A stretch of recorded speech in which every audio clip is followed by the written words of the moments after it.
they provide. In relation to the tender awarded to a non-South African, I'm not sure what is the question, whether the question is why are we awarding businesses to non-South Africans, or is the illegality aspect of it.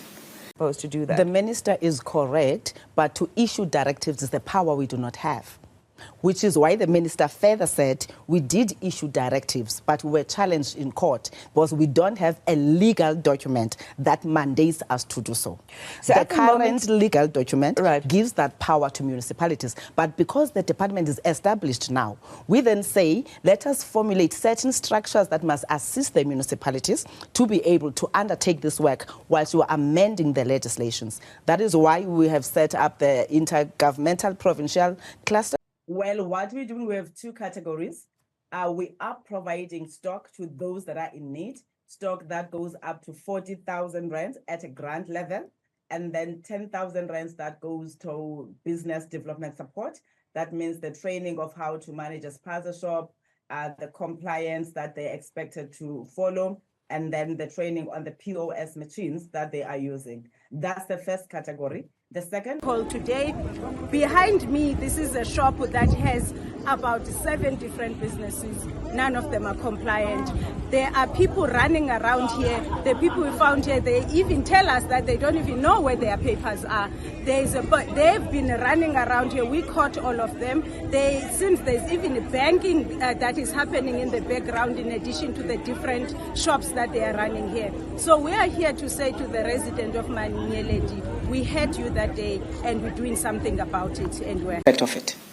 Because if it is legal, there's nothing stopping us. Remember, we said the Immigration Act does provide business visa to non-South Africans. Therefore, if they were compliant and they're given a business visa, it means they have a right to trade in our country. What is happening with the complaints that people have in relation to the foreign ownership of certain businesses, whether you talk about saloons or spaza shops, people are complaining. But as things stand, the department does not have authority to intervene in that space, which is why it's important to look at all those challenges that you're faced with and empower yourself so that when they take you to court, you don't lose like we had lost previously.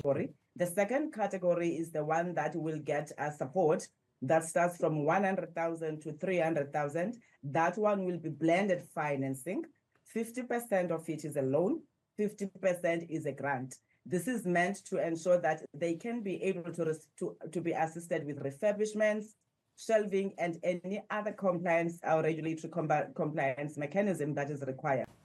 We issued a directive indeed, then some South Africans took us to court and we lost it, which is why now we're in the process of amending the business licensing so that we can empower the department legally to be able to make those interventions. As things stand, that responsibility is given to municipality by the Businesses Act.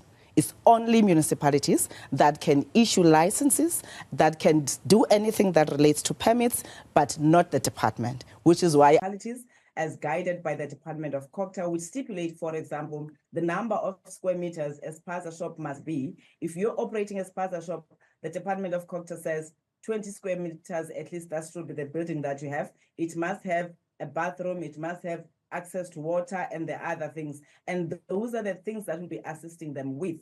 And the residents of Maninyeledi, where they said to us, we fear for our lives. There are people who are in our community who have opened businesses, but we don't know who they are. We don't know if they are here legally and whether their businesses are compliant.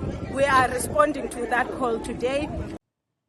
The loan component is where others are needing between 100,000 to 300,000.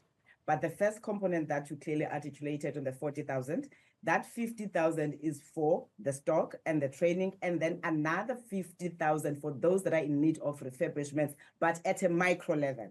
That's still at a grant level. Yeah. Then on the 100,000 to 300,000, I mean more than 100,000 to 300,000, that's the blended finance, which looks at being 50% grant, 50% loan. It goes to the refurbishments or any other thing that people want to do, but in relation to the business. For example, they will be saying, we want integrated